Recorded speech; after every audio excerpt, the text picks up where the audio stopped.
Hello welcome to my channel. This is Vennela Dheeraj. ఏం చేస్తుందని అనుకుంటున్నారా? ఫిష్ కర్రీ చేస్తున్నాను. నేను చెప్పాను కదా ఫిష్ కర్రీ ఈజీగా రెసిపీ చేసి చూపిస్తానని.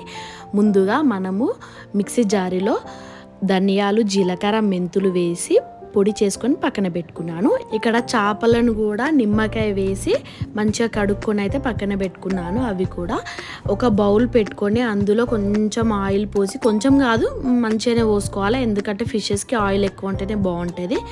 ఆయిల్ పోసుకున్న తర్వాత ఆనియన్స్, పచ్చిమిర్చి, కరివేపాకు అవి వేగిన తర్వాత కొంచెం అల్లం వెల్లిపాయ పేస్ట్ వేసుకొని అది బ్రౌన్ కలర్ వచ్చిన తర్వాత అందులో కొంచెం అయితే పసుపు వేసుకున్నాను.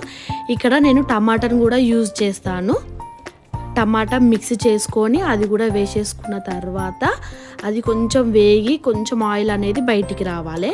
బయటికి వచ్చిన తర్వాత అందులో కారం, ఉప్పు వేసుకున్నాను. అది వేసుకున్న తర్వాత మనము చింతపండు అయితే నానబెట్టి పెట్టుకున్నాను. ఫస్ట్ నేను ఆ రసం కూడా వేసుకున్నాను. వేసుకున్న తర్వాత ఇదంతా మసిలి దగ్గరికి రావాలి. ఈ రసం అనేది మసిలేటప్పుడే కొంచెం ధనియాల పొడి కూడా వేసుకున్నాను. వేసుకున్న తర్వాత మనము కడిగి పెట్టుకున్న ఫిషెస్ అయితే ఉన్నాయి కదా, ఆ ఫిషెస్ కూడా వేసుకొని, ఇక్కడ ఎక్కువనైతే ఫిషెస్ని కలపద్దు, ఎందుకంటే అవి చాలా సెన్సిటివ్గా ఉంటాయి, విరిగిపోతాయి. కాబట్టి 5 మినిట్స్ హై ఫ్లేమ్లో పెట్టి ఒక 5 మినిట్స్ లో ఫ్లేమ్లో పెడితే మన ఫిష్ కర్రీ అయితే రెడీ అయిపోతుంది.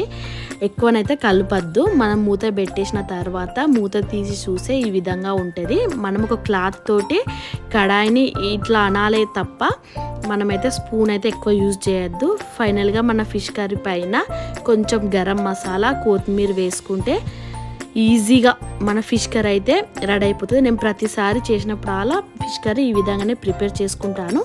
గ్రేవీ అనేది కూడా చిక్కగా ఉంటుంది, ఎందుకంటే మనం కొంచెం టమాటా వేసినాం కాబట్టి గ్రేవీ కూడా చిక్కగానే ఉంటుంది. మీరు కూడా ఇంట్లో ట్రై చేయండి.